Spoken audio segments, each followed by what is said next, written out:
Et Caroline Roux reçoit ce matin Ségolène Royal. Oui, la ministre a toujours dit son intérêt pour la démarche d'Emmanuel Macron. Le voici à l'Élysée, alors qu'aujourd'hui, 2 présidents vont se retrouver sur les Champs-Élysées pour le 8 mai.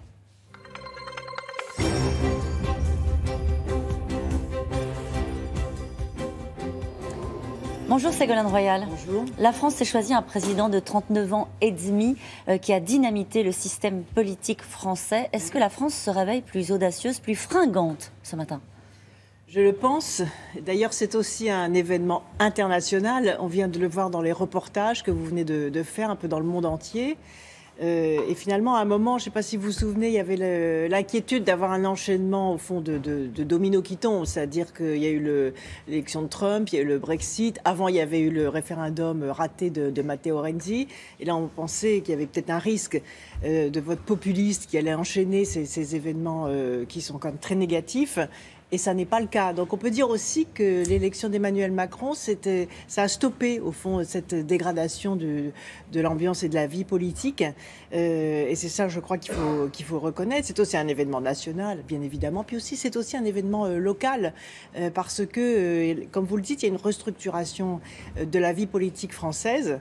Le message qui a été entendu, c'est un message que les Français attendent. Ils en ont assez des oppositions trop violentes entre des camps prédéterminés.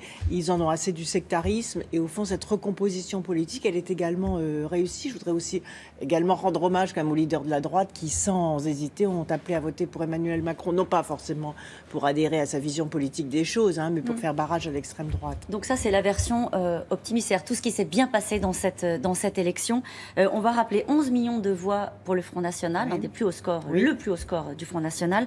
18 millions de votes blancs plus abstention. Jean-Christophe Gambadélis disait hier, c'est un résultat déroutant et inquiétant. Nul ne peut s'en satisfaire. Bien sûr que c'est une vraie question, parce qu'il y a en politique, il y a soit les votes d'adhésion, soit les votes de barrage, à ce qu'on ne veut pas. Et ensuite, il faut transformer maintenant cette victoire présidentielle en majorité parlementaire pour pouvoir diriger, pour pouvoir faire les réformes nécessaires en cohérence, et en rapidité et en efficacité. Donc ça se joue maintenant.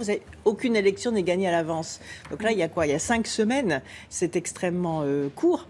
Donc cette restructuration politique, est-ce qu'elle va se transformer en majorité parlementaire? Il faut le souhaiter. Ça, on va en parler. Mais par rapport au résultat de ce vote-là, est-ce que vous diriez pour Emmanuel Macron, le plus dur commence aujourd'hui, rassembler ce pays qui s'est montré, on disait lors des résultats du premier tour, que c'était un pays fracturé. Il y a de la colère et elle s'est exprimée avec ce dégagisme théorisé par Jean-Luc Mélenchon. Est-ce que sa priorité, à votre avis aujourd'hui, c'est de rassembler le pays ou au contraire de surfer sur cet élan ?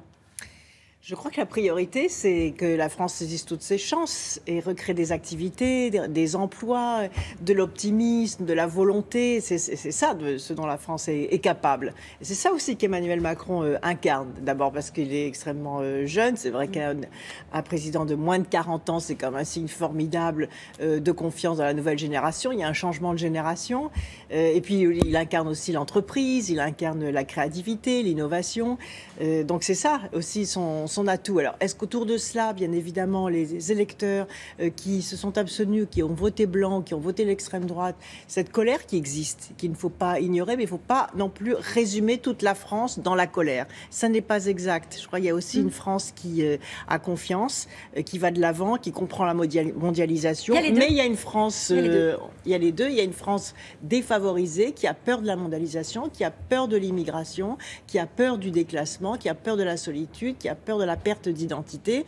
On voit en particulier le vote très clair dans certaines régions rurales qui ont le sentiment d'être éloignées de tout. Et ces régions rurales, il faut qu'elles accèdent. Moi, je les vois dans la transition énergétique et numérique.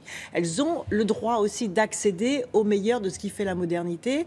Et en même temps, cette modernité doit s'accompagner d'une structuration forte sur les valeurs et les racines et l'histoire de la France. Il a un petit message ce matin dans Le Parisien, Emmanuel Macron, de Jean-Claude Mailly. n'auront pas attendu trop longtemps les partenaires sociaux pour se faire entendre, et qui lui dit je ne veux pas d'ordonnance sur les questions sociales, avec notamment la réforme prévue de la loi travail, du code du travail. Un rassemblement syndical qui est prévu aujourd'hui à 14h.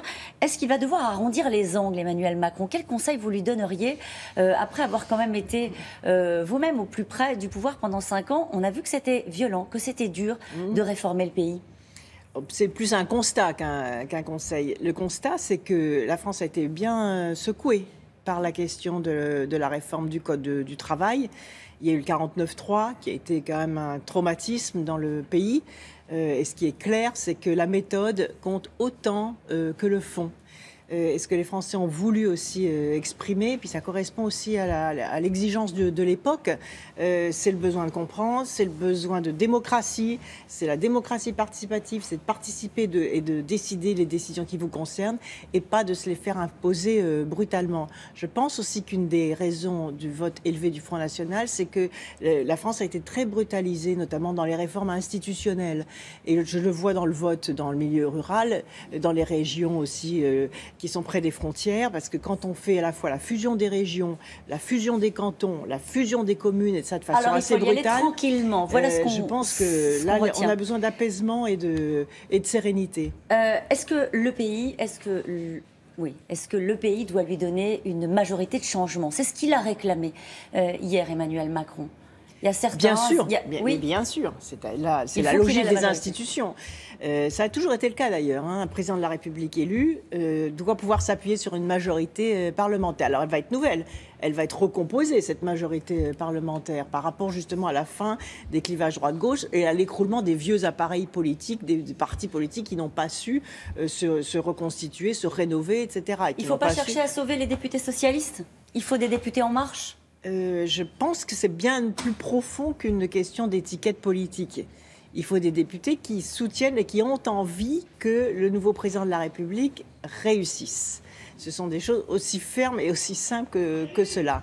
Et qu'il n'y ait pas déjà des préparations, des futures échéances ou des structurations des oppositions à l'Assemblée nationale. On a souffert des frondeurs. Il n'avait pas tort d'ailleurs sur tous les plans. C'est-à-dire là aussi, je pense que s'il y a eu des frondeurs, c'est parce qu'il y a eu aussi un déficit de dialogue entre le chef du gouvernement de l'époque et sa majorité parlementaire.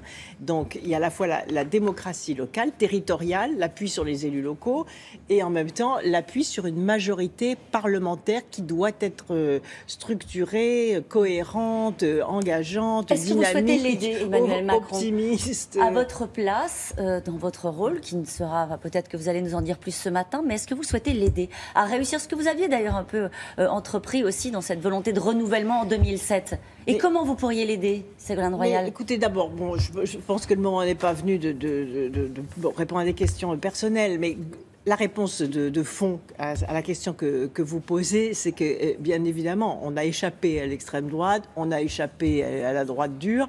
Là, on a la chance quand même d'avoir un président de la République républicain, offensif, dynamique, qui renouvelle la politique française. Et je crois que tous ceux qui sont attachés à la réussite de la France, à la projection de la France vers un futur qui soit meilleur pour tous, ont envie que ça marche, bien sûr. Merci beaucoup, Ségolène Royal.